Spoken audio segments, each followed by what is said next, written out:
Visakha steel plant కార్మికులు ధర్నాకు దిగారు.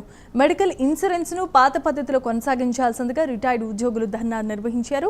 Steel plant admin building junction వద్ద యాజమాన్యానికి వ్యతిరేకంగా నినాదాలు చేస్తున్నారు. రిటైర్డ్ ఉద్యోగుల ఇన్సూరెన్స్ ప్రీమియం శాతం 700 పెంచడం అన్యాయంగా ఆగ్రహాన్ని వ్యక్తం చేస్తున్నారు.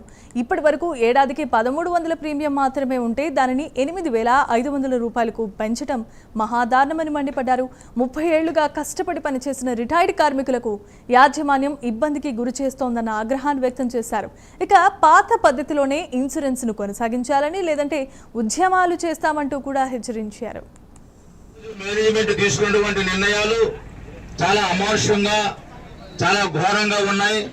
మనం ఎప్పటి నుంచో కూడా గత నెల 25వ తారీఖున ఈ యొక్క మెడికల్ ఇన్సూరెన్స్ సంబంధించినటువంటి సర్క్యులర్ ఇవ్వకపోతే మనమంతా కూడా ఇక్కడికి వచ్చి పెద్ద ఎత్తున నిరసన కార్యక్రమం అనేది చేయడం అనేది జరిగింది. ఎమ్మెల్యే గారికి ఏమండి మీరు మాట్లాడిన తర్వాత కూడా ఇదే పద్ధతిని కొనసాగించారని చెప్పి వారికి విన్నవించుకోవడానికి మీ అందరినీ కూడా అక్కడ రమ్మని చెప్పి ఎమ్మెల్యే గారికి ఈ విషయంతో విశదీకరించిన తర్వాత మన ఫర్దర్ ప్రోగ్రామ్ అనేది చౌకలు చేసుకోవడానికి మనం అందరం కూడా ముందుకు రావాలని చెప్పి మీకు విజ్ఞప్తి చేస్తూ ఈ రోజు మేనేజ్మెంట్ తీసుకున్నటువంటి నిర్ణయాలు చాలా అమానుషంగా ఇక విశాఖపట్నం రిటైర్డ్ ఉద్యోగులంతా ధర్నాకు దిగారు. తమకు వస్తున్న ఇన్సూరెన్స్ శాతం పెంచడంపై వారు తీవ్రమైన ఆగ్రహాన్ని వ్యక్తం చేశారు.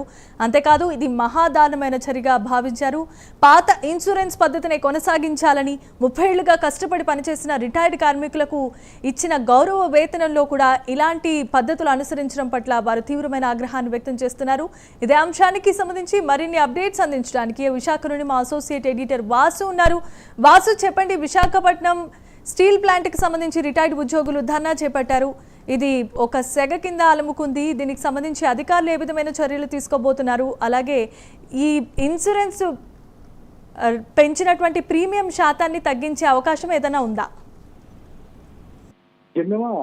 యాజమాన్యం మాత్రం ప్రస్తుతం ఉన్న స్టీల్ ప్లాంట్ ఉద్యోగులతో పాటు 30 ఏళ్ల పాటు స్టీల్ ప్లాంట్ అభివృద్ధి కృషి చేసినటువంటి ఉద్యోగం కూడా అనేక ఇబ్బందులు గురి చేస్తుంది.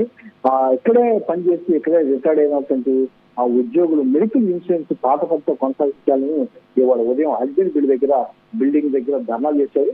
ఆ స్టీల్ ప్లాంట్ అడ్మిన్ బిల్డింగ్ దగ్గర జంక్షన్ వద్ద భారీగా కార్మికులు అయితేనే రిటైర్డ్ కార్మికులు అయితే అందరూ నాయకులు ఎక్కువ చేరుకుని ఆందోళన చేశారు. రిటైర్డ్ ఉద్యోగుల ఇన్సూరెన్స్ స్కీమ్ 700% ఏకంగా 700% పెంచడం పట్ల పోరాటం మొత్తం కూడా ఉద్యమం చేస్తామని అయోధ్య రామయ్య జేఏసీ నాయకులు హెచ్చరించడం జరిగింది. ఇప్పటి వరకు కూడా ఏడాదికి 1300 ప్రీమియం ఉంటే దాన్ని 8500 పెంచడం అంటే దాదాపు 700% పెంచడంటే ఎంత దారుణమో ఒకసారి ఆలోచించవచ్చు. ఇలా పెంచడం పట్ల వాళ్ళందరూ కూడా ఆవేదన వ్యక్తం చేస్తున్నారు, ఆగ్రహం వ్యక్తం చేస్తున్నారు.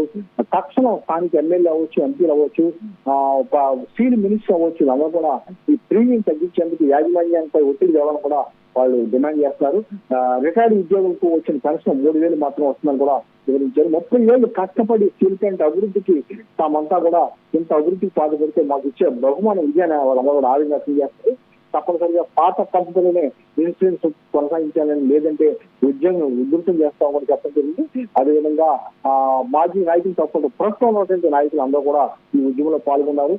తక్షణం తమ డిమాండ్లు అమలు చేసేట మాత్రం ఉద్యమాన్ని మరింత దిగ్విజయం చేస్తారని వాళ్ళు హెచ్చరించారు. Right, thanks for the updates Vasu.